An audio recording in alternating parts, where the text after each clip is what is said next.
I want to begin by pulling back the curtain on what Dominique Foxworth wanted to do to start this show today, that he no longer wants to do to start the show today. Oh, that? Yeah. Oh, yeah. Nah. No curtains need to be pulled back. Dominique was emotional. David Sampson's here with us, by the way, as well. Hey, David. Oh yeah, Hello, I got some critiques for But wait, you too later. before we get to the critiques, I'm trying to help Dominique David get versus better. David. It's not verse. We're on the same team. Sure, it's not. I want him to get better. Anyway, go ahead. Before we get to that, I just want to point out that Dominique Foxworth was walking around downtown Miami last night and getting a little That's emotional. dangerous, by the way. Very dangerous. Yeah, it's actually, I have lots of downtown Miami stories, but that's another thing because Pablo wants to embarrass me instead. Please proceed. I just got a text from Dominique yesterday that said that he wanted to start the show today with like a pregame speech. Then I changed my mind. But it was a pregame speech born of genuine emotion because you were kind of like tearing up, it sounded like, walking around downtown Miami. Nope. Not so. All right. We will not do the emotional pregame speech because we don't need that. But the fact of the matter is, I was appreciating what Dan has entrusted us with. And when Dan announced the death of his brother, I called him immediately. And then I did the obligatory, anything I can do to help, let me know. And he was like, come down and do the show for me. And I judged him and was like, what? Who cares? And he was like, I need to take time off to mourn. And I was thinking, then bleeping, take the time off to mourn. Like, who cares what happens with the show? But upon like further reflection, it just became clear to me that this show is his life's work and it represents something that he's sacrificed to build. And he talks often about being the son of refugees. And like the show that he's created is something that I think it's his child. And it's even more than that. It is the grandchild of people who crossed waters to get freedom. And it's a place that employs a lot of people and represents a lot of things to a lot of people. So I don't know. Can we get swelling music under this? Why Please did we? Stop. Why are you trying to make this into a thing? You wanted me to do it. I'm telling you what I was thinking, and I got emotional thinking about how valuable this must be to him because how valuable it is to everyone else and what it represents and that he trusted us enough. And that's also the reason why when I got here, there were like 15 people here. When I talked to him, he was like, I need you to do the show. So I think I'm flying down to be the rescue, be the hero all by myself. Then I get here, and everybody's here because he's like, I love this so much that I'm going to make everyone that will possibly come down here come and protect it. So I was a little sad when the Avengers were here. I just thought I thought all he needed was Black Panther, but nope. Nope, I popped through a portal.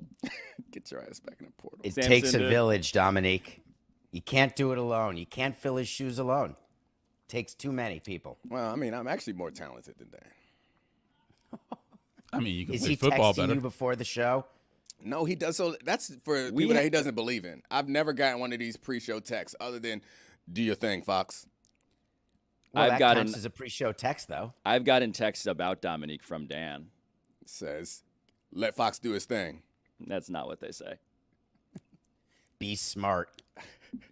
Don't do poop jokes. I don't do poop jokes. Be smart. Did you know that your head ages faster than your feet? Time moves faster at the top of a mountain than it does at the base. Hell yeah. You said be smart. I tried to inform you guys yesterday. You all mocked me. Dummies. I was trying to think Do you of know that in Antarctica you said, can Joe. take a pee and you can do it across 4 time zones because there are no time zones in Antarctica? Why would you be taking Time is wherever the home base is. So the Russian sub base in Antarctica, they're on Russian time, and then right next door can be the France base, and they're on France time, and they're right next door. But that's all it's like a construct, though. Time zones is a construct. Like, I'm talking about Well, it's based on the sun, actually. No, time zones are not based on the sun. Aren't they based on cows? I flew to a wedding at Notre Dame once, except they flew into Chicago, and I got there an hour late because what I believe to be farmers having a vendetta against me specifically. It is a weird thing in Indiana. The time zone line is like in the middle to western part of the state right before you get to South Bend. So the sun sets really late there in the summer, which is great, but it's super confusing. It's on a different time zone than what you would expect. Arizona, How do you like, deal with doesn't acknowledge meetings it. when you have that? When you're in a time zone change and it's right across the street? I've always wondered, when you set a meeting time, do you have to know the time of where the meeting is, or is the time of where you are? This feels like an entree into David Sampson versus Dominique Foxworth. No, I want David Sampson. I think David Sampson is really good. I want him to get better. And I think that David Sampson needs to understand that everything he thinks is not interesting. And asking a question about meetings, no one wants to go to meetings. You think we want to talk about Lucy meetings? was just talking about how the state of Arizona does not recognize time. David wanted to know about if we were having a meeting, how would we resolve this conundrum? And the time zone was across the street. I mean, I think the answer is obvious. I think the time zone is where the meeting is, right? That's the time that you use, right? Of course. Yeah. I mean, unless you are like that mall in Kansas City that's like both in Kansas and in Missouri, then maybe you have a time zone situation where you don't know when it is. But like, I think most places are in a specific time zone. There's an amusement park in North Carolina where it's half in North Carolina, half in South Carolina, and you can ride a roller coaster that takes you through both states. On really the border? Cool. Yeah.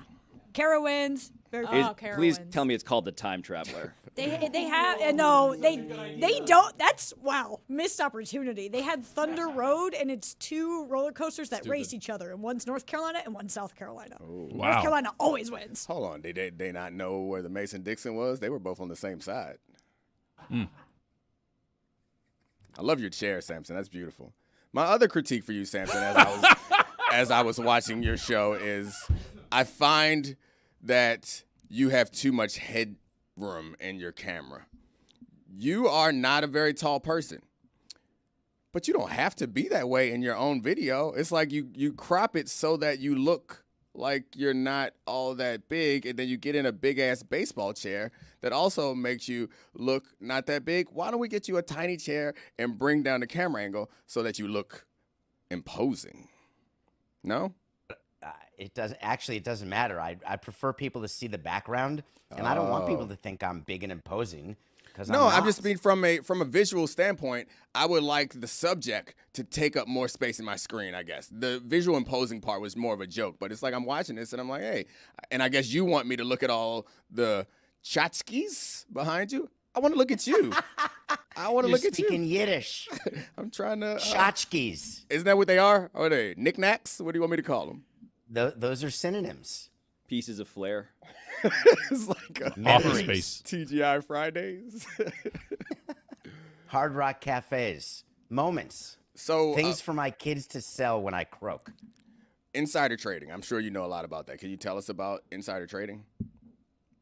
Don't do it. Jed York. So Jed York, CEO of the 49ers, apparently is being accused of insider trading. And I don't know anybody. As I look around the shipping container and in here, I'm trying to find an insider trading expert. And you're the closest we got to it, Samson. I feel like Tony would accidentally insider trade. It would never be accidental. I just wouldn't do it. So the feds are listening. Have you ever had an opportunity that you decided not to participate? Like, have you ever had access to information that you thought was, shh, stop, we're going to get them arrested, guys, relax, shh. Have you ever had an opportunity, you come across some information that you thought was useful to trade, but you were like, nah, I can't do this? Ooh, you're shaking. Yes, we found something. Of course. I worked on Wall Street for 3 years, and you get inside information all the time. And that's what the ethical wall is for, which wasn't called the ethical wall back then, but that is what it's for. You're not allowed to trade on any information. You are meeting with companies all the time. You get information before the public does, and you have to wait. That's why there's things called restricted stock, which means that you cannot sell shares that you have earned or that have vested to you until a certain time, and that time normally comes after, let's say, earnings calls or after liquidation events or after things that would impact the price. And insider trading is also asking other people or giving other people information that they shouldn't have so they make money and then buy you dinner. That is also against the law.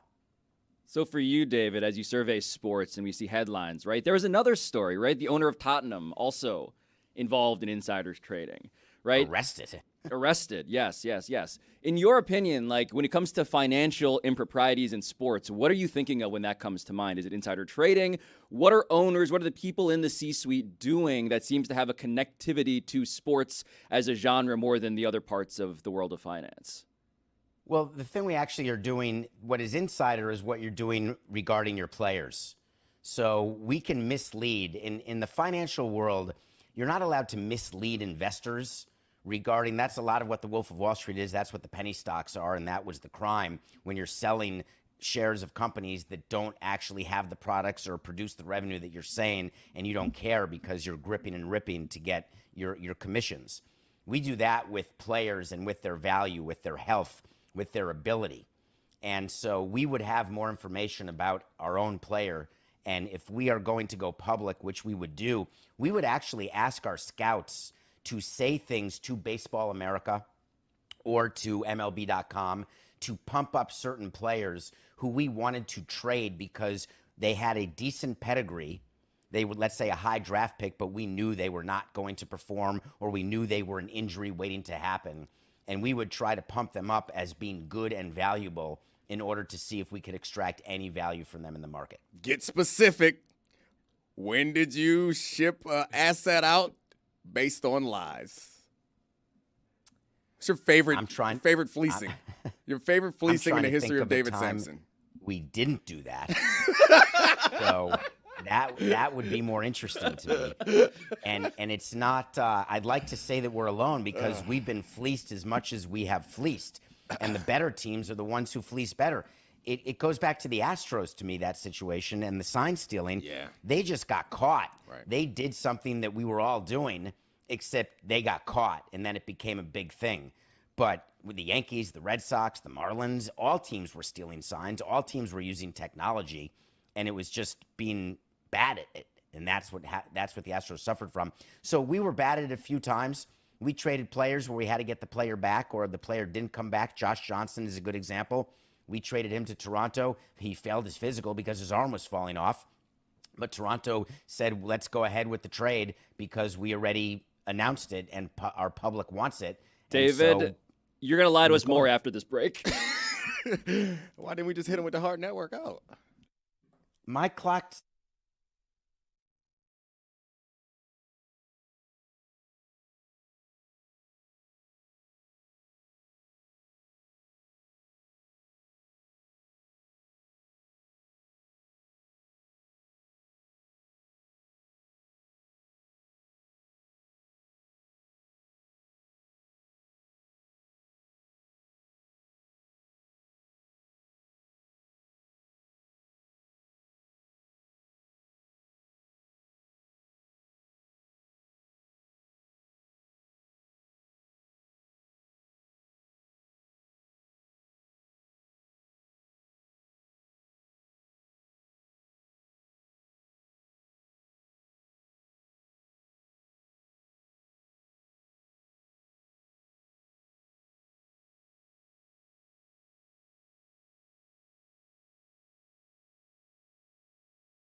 So David Sampson lives inside of what feels like a room inside of Lucy Rodine's Fuddruckers. And inside this baseball-themed room, I want the people not watching youtube.com/Le Batard and Friends to appreciate the background, which David Sampson is going to bequeath to his children. And Dominique has a question for you. Who's Sparky? Me. Sparky was the nickname given to me by Jack McKeon, who was our manager when we won the World Series. He called me the spark plug of the organization and needed me to take care of everything, and then called me Sparky, and I've been Sparky ever since. That is the jersey behind David's head, Sparky number 91, a Marlins jersey. And he remains Sparky even still today at Meadowlark Media, also filling in various holes that are popping up around this creaky studio. You don't know what spark plugs do, huh? Nope. Okay, cool. So I was wondering, we talked about last segment, we talked a bit about you trying to fleece people with the deals that you made, but we didn't get a specific time because you said every time. A specific time when you felt like you were most fleeced. You were so disappointed in a deal that you made that you felt you got out-Samsoned. Somebody out-Samsoned you. Sir John's Pizza. What? Well Who done. remembers that? I don't. Like Sir Pizza? Sir Pizza. Sir Pizza is, I just combined Papa John's Papa and Sir John's Pizza, yeah. and Sir Pizza. I was like, maybe that's you something just- from back in the day. I don't know. You just knighted Papa John. I did. He does not for deserve no it. reason. He does not deserve it. No, he absolutely doesn't. So we had I was the two times that I was fleeced the most is when someone who I trusted with our company was taking tickets that were allocated to him and reselling them at a profit, and we caught him and had to fire him, and it was very disappointing because I thought this person was loyal to me and the company, and it turns out that he was taking advantage of a benefit, which is to get game tickets and to get playoff tickets, and taking them, and you're supposed to use them for clients or for yourself, and then reselling them. And we were able to do a sting operation because I was feeling as though there was a possibility of abuse for a particular World Series that was a hot ticket, and it turns out that I had to fire this person, and that was disappointing to be fleeced in that way. On a business side, Sir Pizza is the example. When we opened the new ballpark, I didn't want Domino's and I didn't want Papa John's. I wanted a local great Miami pizza. And we did a tasting, and it was brought to us by one of our salespeople. They come in, they serve us pizza, and we love it. I'm in. We cut a deal with them, and halfway through our first season in 2012, they stopped paying the bills. And we ended up giving them a leash, but eventually we had to get rid of Sir Pizza and do a deal like everybody else with Papa John's. And it was very disappointing, to say the least. We sued them. John. Good for Sir John. Way to get him. Let's talk about the sting operation. How'd you run a sting operation? Yeah, Please. are you wearing a wire? How are you in a trench coat standing on the shoulders of an employee? Like, how does this work? We run a lot of sting operations at the Marlins. This is unsurprising to learn. We're trying to catch people doing things that we know they're doing, and we're trying to find out things that are happening that we may not know about. And you do it by doing several things. One, when you're trying to find out who's leaking information to the media, you pull cell phone records and you plant fake stories to your people and see which of them become public. The old Joe Dumars trick. The old Joe Dumars. It is an outstanding trick, but you have to keep track. So I had a document, unsurprisingly, where we'd write down which executive was told what rumor of a free agent we were looking at or a trade we were looking at, knowing that we weren't. And then we would see what would be out there, and we would use that. Then we would confirm it by looking at cell phone records, and we knew the numbers of Ken Rosenthal and all the other people who were breaking these stories and having sources within our company. And we'd match it up, and that would lead to, and did lead to, firings. So those are easy sting operations. The tougher ones, like the ticket situation, is we had to use MLB, and we had to use StubHub, and we had to use Ticketmaster, and we had to work with them in order to trace. It's so much easier now to do, but back then it was much more difficult. in order to trace the provenance of tickets, where they were coming from and where they were going. And you had to be sure, because if you're going to fire somebody, you have to make sure that they were doing what they said they weren't doing. And then we were able to do bank records. Now, that's a more tricky one because you don't necessarily and shouldn't have access to bank records. David is However, smiling ear to ear, by the way. I love it. I just want the audience to know the glee that he takes in it's not recapping a glee. sting. Yes, it It's is. doing You're your the same. job. It is, of course, Glee. You're the same person who said you love to fire people. This is definitely Glee. No. Fire Dominique, people. I Fire said people I who love deserve. to fire people who deserve to be Right, fired. and that's exactly what we're talking about. No. We're talking about This catching is people. David finding out who deserves to be fired. Yeah, so which what's- is clearly part of the thing that he This- gleefully loves. This just seems like the foreplay, David. You Yes. are thoroughly enjoying Oh no! getting this warmed is not up. the foreplay. This is the final. This is the money shot. Whoa! Not the foreplay. Whoa! Hell yeah. When you catch someone doing something that is stealing from your company, or doing something where you are not getting the benefit that you are contractually obligated to receive, that's not foreplay. That's doing your job.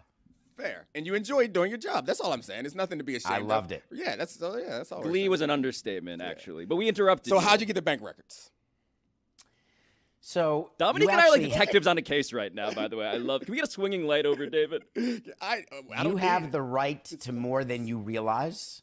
Oh, You just have to get permission. I know And that. when you have an employee who's up against it, who is lying to you and is willing to die with the lie and believes that they've covered their tracks enough, they will give you access to things that you otherwise would not have access to, and permission to see things you otherwise would not have permission to see. You've got the bank records of all of your employees because that's called direct deposit, but you don't know the transactions and you don't have subpoena power. That's like baseball always saying, and this is their favorite line, well, we don't have subpoena power. Subpoena power just gets you something faster. There are ways to get the things that you want without having subpoena power. You just need the permission. And employees who give you permission to see things, who are very worried about their job, are dying with the lie, and those are the ones that you catch. The ones who don't give you permission, you just have to do workarounds, figure out other ways, because you know you'll eventually catch them.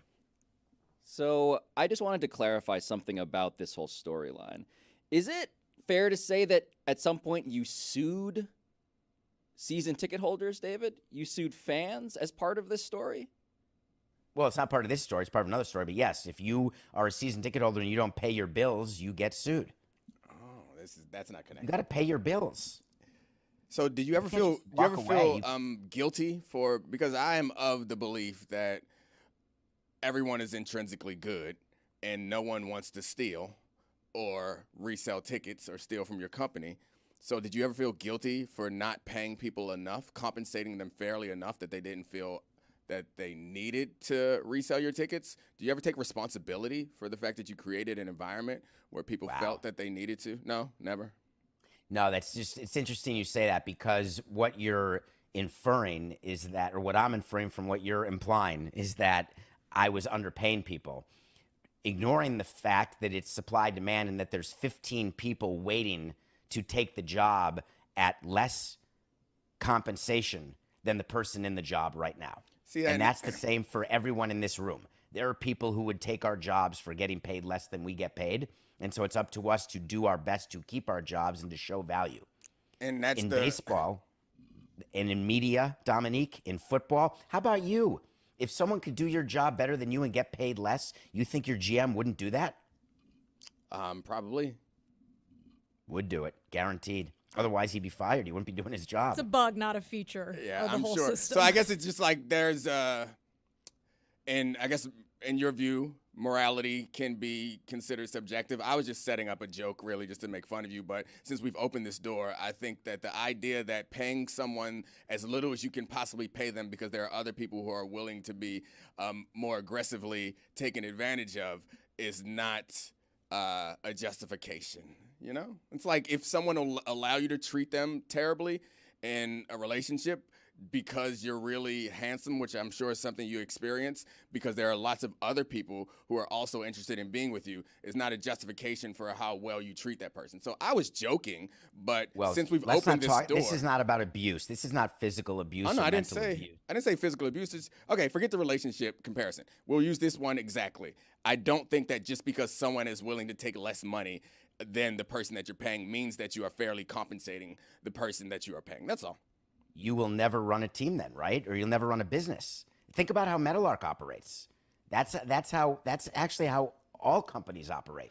You're trying to build your revenue while either keeping your expenses the same or cutting them. So I think this is the difference between you and lots of other managers is I would believe that just that the way that you compensate someone, and at least the way that when I did manage and if I would manage, I would believe that the goodwill engendered from properly compensating and taking care of people is actually a benefit to me. So like going out and trying to get someone who would take the least amount of money is not good for the way they feel about the company, the way that they're going to do the job that they do, or whether they steal from me. So I think that actually the justification is that you're using is one that is if you are playing a video game with people who don't actually have feelings. But if you manage enough, you recognize that the one thing that you can control and that you need to influence more than anything else is how people feel about your organization. Because if you want somebody who's going to work overtime, if you want someone who's going to work extra hard, if you want someone who's going to go extra mile, if you want these people, you would like to engender some sort of connection with them, emotional one.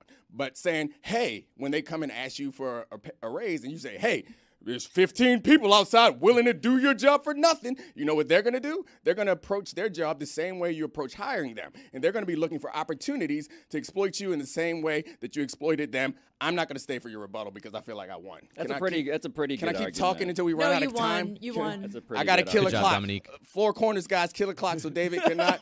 What cannot. a great way to do an argument is to use up the time and say, oh, I guess there can be no rebuttal because we have a hard network. What a great way to pretend like you could have rebutted by pointing out you actually had time, by pointing out that I am running out the clock. You could have said something. All this time while I'm saying something, you could have said something. Just say, my bad, I take the L. You right, Fox. This whole time, Tony has been wondering if there's a sting operation being run on him.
Dominique is still taking a victory lap. Ba-dum-bum, ba-dum-bum. Still, he's been dancing around the studio the entire time. I think he got elected. Jessica, this was for you. I think he got elected president during that break. President of our union. Hell yeah. Just what we need, MLMPA. more reasons for Jessica to not like me. What? I don't know what you're talking about, David. But David, the point that Dominique raised is a convincing one to me. It is indicating that not only is this a concern about human empathy, but a concern about human performance, right? You want the best performing employees, treat them as if they are not interchangeable, fungible parts. So the best performing employees make it so you have to pay them. There are people in the organization. We had salespeople making mid six figures. We had people in the baseball department making seven figures, high seven figures. When you are indispensable and you cannot be replaced at a lower number, you get paid and you get recognized.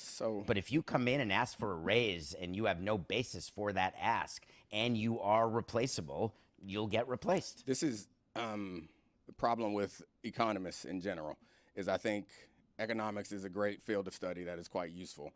But in individual circumstances, I think that you have a problem when you believe that you can use these type of principles with the way that people will actually behave. So I think by saying you're assuming that everyone is a rational actor and you're assuming that everyone is motivated by the same incentives. So yes, I think for some people, and probably for you, David, which is why you probably assume that other people operate this way, that internal motivation and that justification, I'm like this also. And that I am hard on myself as a judge, and if I am not getting something that I feel I deserve, my first thought is, what more must I do? But not everyone operates like that. And I think that if you treat everyone that way, it's problematic. I think the question that is sort of at the center of this disagreement, which is actually like a fascinating one to me, is who are we really talking about? Are we talking about employees with no claims to a raise? Or are we talking about employees who, based on performance, but not market, have claim to a raise, right? David, that's what we're talking about. What we're talking about really is those edge cases. Somebody is really good at their job, but there are also people who may be able to replicate that job to a degree when cost is factored in that make it actually more efficient for you, employer, to just pick the person who's a little worse but makes way less. Why do you think that athletes get paid so much? Because it's very difficult to replace them. No, that's a fair point in general. No. They get paid so much because they had a union and because they have free agency, which is, I mean, it's the crux of what we are saying, is that you need to take what belongs to you. That's why they get paid so much. And why they don't get paid enough is because the leagues have more power to negotiate for favorable collective bargaining agreements, not because the players are not more valuable than what they are. Well, management always is going to have the advantage in any CBA negotiation in any industry. But I think fundamentally, you have a hierarchical view of the way that things work in an organization, where it seems that you believe that you are the judge of what's happening, and they are trying to perform for you. And it doesn't appear to me that you view it in a way that you are doing the same thing for them. And I think that's where we, from a management principle, where we disagree, is I believe that while, yes, they are working for the manager is also working for them. And what you can provide for them is ultimately going to help you out. So I guess that's... But my job, Dominique, is to provide them with an atmosphere where they are incentivized, whatever those incentives are. Google will say we want a ping pong table. I will say we want free lunch or free breakfast. Right. Whatever the case is, or bonuses, or title changes. Title inflation is a very popular thing. If you know your employees, there's some people that would trade money for title. Can you imagine how stupid that is? When an employee would come to me during a review and say, I'd like to be a senior director. And I'd say, well, you can be a senior director, but then your pay raise is not going to be the 7% or the 5%. We're going to keep you with the same pay, but make you senior director. Right. Your choice. This is like when the NBA gave back weed. It's like, hey, we don't really care about this. If you want it, we'll take some other stuff. And meanwhile, the whole container is wondering what titles can they get now. It's amazing. For people who are title hungry, you can absolutely take advantage of them in terms of compensation. And to me, I was way more interested in compensation than title. whether executive vice president or president or CEO or COO. I never cared about that. I just cared about what my contract was. Now we all just want money. Yeah. Cash, please. You're smart. This conversation may have run its course, but I think we've gotten to the fundamental disagreement is that I believe that there is some value in the goodwill that you can engender in your staff, which like permeates the culture. And I think when there comes a time that revenue is low and you need people to tighten their belts and you need people to accept that we're not having promotions and we're not having title changes, we're not getting more money, they will be more prone to do that if you have taken care of them in other times. When you need people to stay late, you need them to skip their son's softball game or their son's Little League game so they can work for you. I think these are the things that there's going to come a time, and that's why I guess I view a manager as working for the employees rather than the other way around. What you're trying to do is motivate them, get them connected to your organization, and however they do it or however you do it is up to you. What you're not trying to do is like say, hey, you're expendable cog. I can find a cheaper cog. Scram.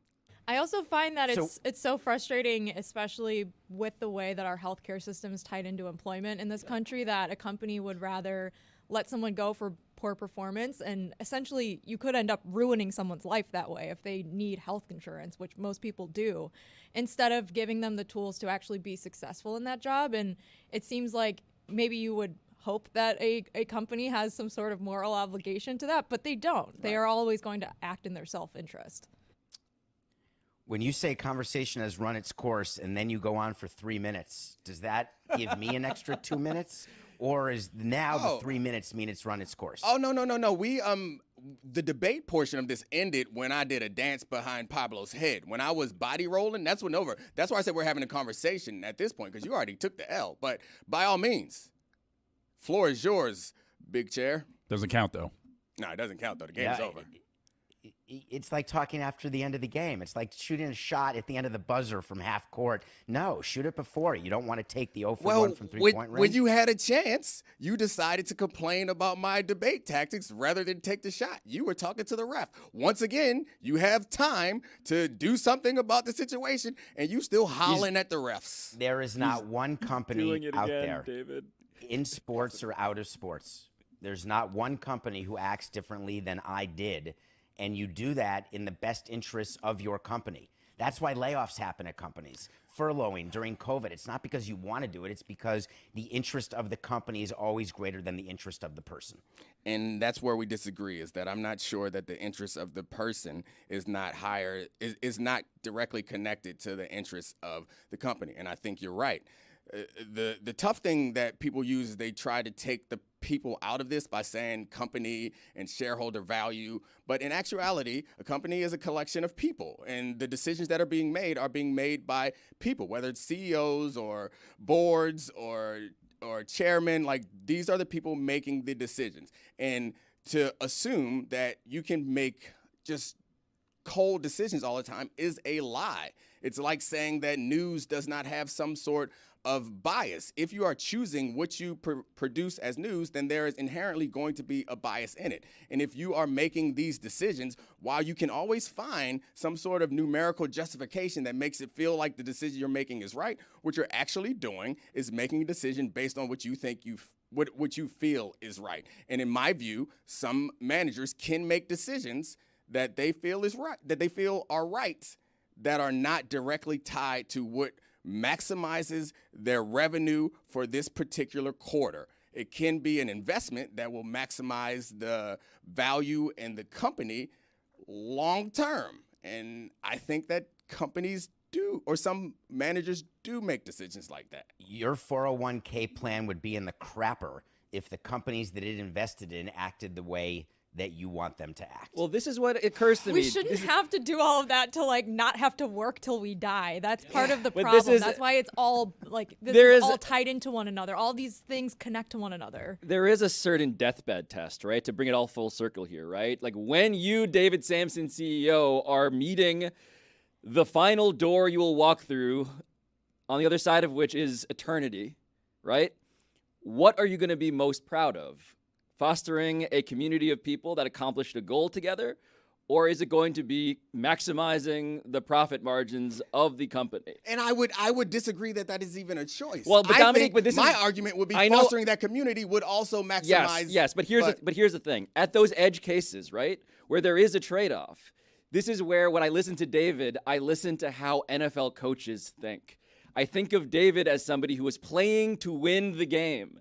And there's a ruthlessness to what he thinks is the best way to advance the ball down the field. And in the process, he's going to cut people, and he's going to bench people, and he's going to tell somebody to shoot themselves up with Toradol.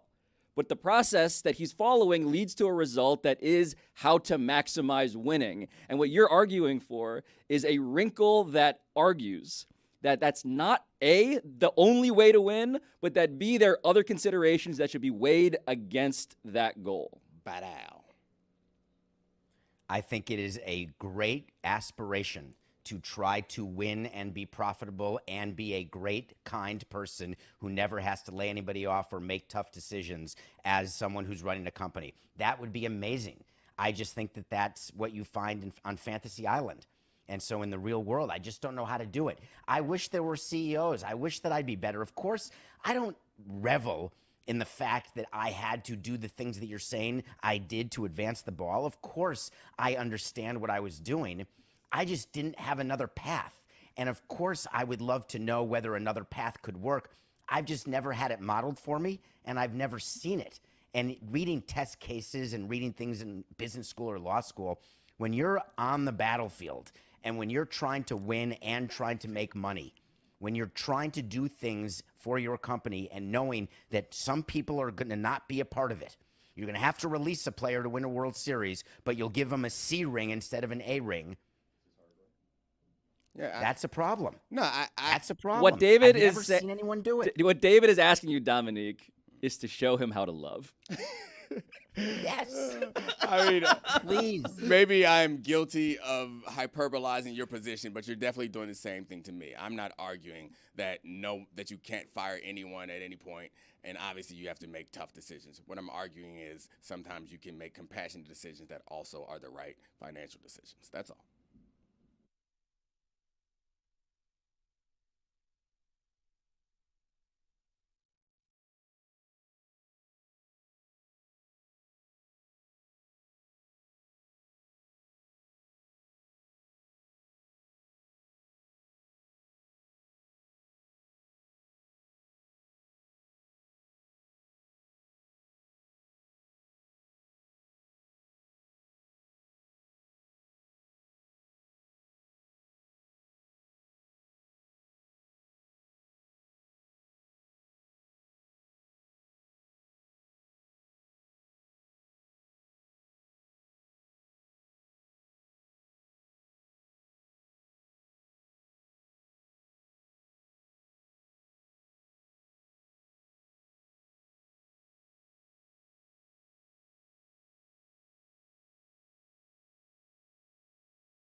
David Sampson is still with us, still looking for a person to model human love for him. Dominique thrusting his way across the background of the studio was one form of modeling, I suppose. Yep. But David, you had something else you wanted to do before, actually finding out what it's like to feel. Well, we generally on Thursday do a movie review. So I didn't know, Pablo, with you and Dominique in the chair, are you still interested in a movie review? Absolutely. I mean, we tried to see a movie yesterday. I tried to see the Teenage Mutant Ninja Turtles movie. I couldn't go see it because I told my son I would see it with him, so I can't cheat on my Priorities. son with Pablo. Yeah. Dominique showed me how to love yesterday by telling me no when I invited him to the movies. Yeah. Are you afraid to go to a movie alone? I'm not afraid, but it was an activity that I need to do with a friend. Yeah, we're here alone, so we've been doing lots of things together. So it would have been kind of Pablo showed me the love back by saying, "Well, if you can't see the movie, I won't see the movie without you. Let's do something together." We tried to go on a Ferris wheel yesterday. Yeah, but the line was too long. And then it's a whole nother conversation. We'll save that for Why later didn't you in the show. choose a different movie? Well, because Pablo had seen the other two movies that were... I'd seen Oppenheimer. Dominique had seen Barbie. I had seen Mission Impossible. The only other thing was The Meg 2. And we were like, nah, we're not going to do that. So what movie did you see, David Sampson? So yesterday, I still watch a movie every day, shockingly. And yesterday, I watched the new documentary on Apple TV about Steph Curry called Underrated. And it follows him from childhood. Very little talk about the fact that he's the son of Del Curry, the NBA sharpshooter. Del was interviewed a few times, but no mention that there could be any genes involved of any kind, which was strange. And it follows him through Davidson, through the Warriors. And the way they did the movie, they're trying to outsmart themselves. They kept going back and forth in time. They kept showing him as a Warrior and then Davidson and showing... It got very confusing. And they kept putting the date as a documentary style, so to bring you to where you're supposed to be. So March 21st, 2007. And in my head, I've lost track of years, and I couldn't remember. So am I going... You're telling me that they made this into Tenet? They were Yes. alternating timelines, overlapping. They needed to be deciphered in like a Reddit thread afterwards? That's exactly what they did. They didn't And do it well. There was no reason. And the reason I think they thought they had to do it is because Steph, he's sort of boring. Yeah. And his interviews were not engaging in any way. The best interview was of his grandmother, who's this sort of, a very defensive grandmother, like my grandson is the best. And I love that. And no talk about family issues, which is fine. That can be private. But they made it personal enough that they shot in Steph's house with his kids, with his wife, showing him getting a degree, which I thought was terrific. The best part of the documentary is that he did work and did get his degree, which his mom wanted him to do after he left Davidson a year early. The relationship he had with his coach at Davidson. So there's nuggets of greatness, but overall I was quite disappointed with the way the subject was handled. Was Dominique in it? We were No. watching. No, so Pablo and I watched Manziel's documentary yesterday, it's the untold story about Johnny Manziel. And I had been joking with Pablo that, when they do these type of documentaries, they often find, and I imagine they did it in the Steph Curry one also, they find talking heads, The doubters. who has said negative things. And Gas so, bags. Yeah. And so before Steph Curry won the last championship, the season before that, there was like a news cycle because I put up zeros over my eyes and said Steph Curry would win 0 titles. And then Steph Curry mocked me at the post-game press conference by putting the 0 goggles over his face. So while we were watching the Manziel documentary, Pablo and I were discussing the players whose post-career documentaries we will be in. And I'm pretty sure that at some point when Steph Curry has another documentary. I think you're in this one, Dominique. Awesome. I'm now thinking back to it because it was a voiceover that involved zeros right before they did the 2022 championship. So it has to be you. I mean, Different- it was a question asked. How many titles will Steph Curry win? And Dominique went all in on. Yeah. Me and Kendrick Perkins, to be fair. Great. Yeah, me and Kate. But me has and no KP. one texted you?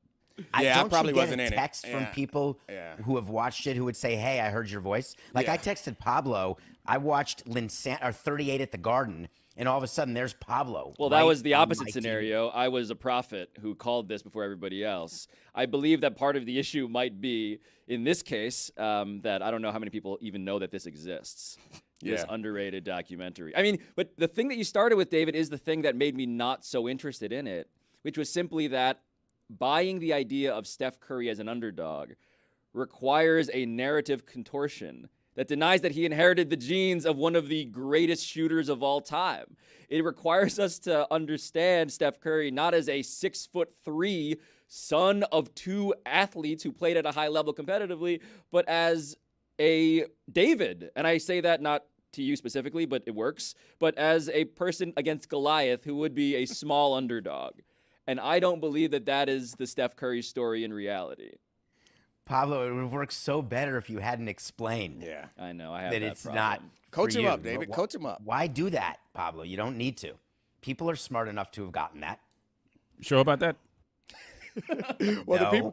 the people who are smart enough to have gotten it would have appreciated it and then appreciated it less once Pablo I felt explained it. bad. I can't stare at a man sitting inside a giant baseball glove and make short jokes. It's just hard for me. So the question is, now that the writer's strike is happening and everything that's with all of the unscripted that you're seeing and all of the crazy sort of content, eventually the streaming services are going to run out of content. And the question is, will that be the impetus to settle this strike? And I was thinking about, while I was watching this documentary, how much is in the can at Apple or at Netflix or Amazon, et cetera, before it actually starts impacting a consumer's decision to pay the monthly fee. And so would I be happy paying Apple's fee if what I'm getting is underrated? And the answer is I'm still a yes, because of all the other things on Apple TV that I would be happy to engage in again or watch again, because when you binge a show, you tend to forget it more than when it's on weekly. So what I kept thinking, I just like how David watches movies wondering if he should fire the streaming service. This is so. I don't think you? this ties back into the conversation where we were having before, whereas I don't know that it's the best decision for the big networks and producers and streaming companies and TV networks. I don't know it's in their best decision to use the leverage, because they have leverage. They are more powerful than the writers or the actors. I don't know that it's in, not I don't know, it is not in their best interest to try to play hardball at this point, because what they're doing, in my view, is allowing consumers to retrain themselves. So it's not as if there's nothing to do other than TV. So while they are like holding a hard line against the writers and the actors, we are progressively turning to other forms of entertainment more and more. And once they are completely out of stuff, we will all be off of this. And then they're going to be like, man, wish we would have taken that deal a while ago, because now no one wants to watch this. We're all hooked on TikTok or whatever else we're doing. But you're going to come back. And that's the theory that management has during this negotiation. It's like when you have appointment viewing. Let's say you're a Survivor fan, and every Wednesday at 8 o'clock you watch Survivor, and you know to be around every Wednesday at 8. When there's no new season on, you do something else Wednesday at 8 until the next season comes, and then you change your plans back to be available Wednesday at 8.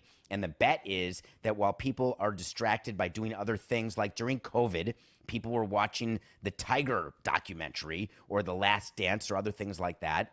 That stuff that just doesn't fly as well when there's more content available. Yeah. And I guess that's the thing. I'm not sure that people will come back, particularly young people. I think that I'm not sure that they will come back. But whatever. It's a whole nother conversation in an industry that neither of us know a whole ton about. But actually, I do. Never mind. We all do work in it.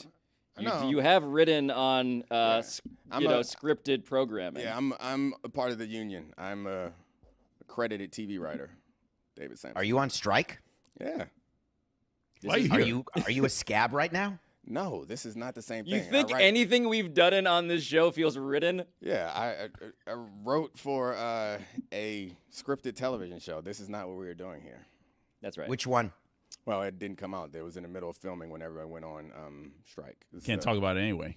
Yeah, the that's rules. right. I can't promote it. Thank so. you, Roy, for maintaining the integrity of Dominique's You got it. union I philosophy. mean, I could say what I wrote for because it's not out. I'm not promoting That's something true. because it's not out. They haven't finished producing it. They had to stop recording it or filming it because of what happened. It's the next American crime story.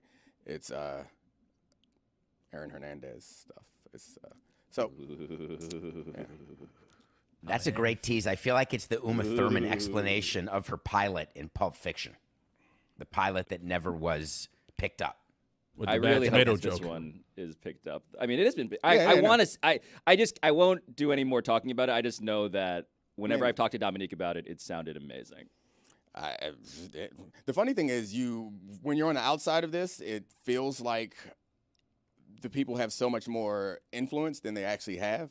And you want to be like, blame the writers, you want to blame the director, you want to blame the actors, but there are so many hurdles as I'm learning and so many hands that touch this that ultimately one or two people are going to get a lot of credit for a successful thing, but it requires so many other people to have bought into this process, so many other people to be willing to sacrifice and work really hard, so many other people to love a piece of art as much as the artist loves it, which is another reason why you should treat people with respect and not just... Can you imagine the nanny getting the credit to end the strike? Oh, she deserves it. Fran Drescher, yeah, Great speech. Shout out Fran. absolutely. Dominique, is this why when I asked you if I could get a cameo in the next American crime story, you said no? Yep. That's exactly why. And I also Because you'd have to pay him? No, I don't have that type of influence. Like when they first hired me, they hired me as a consultant because I don't think they believed that I was capable of writing. And so then I mean, I hadn't done it before. I respect them, but then I worked my way into proving to them. So by a weekend, I was a staff writer. And you know what staff writers can't do? Hey, put my friend on. My friend wants to be an extra.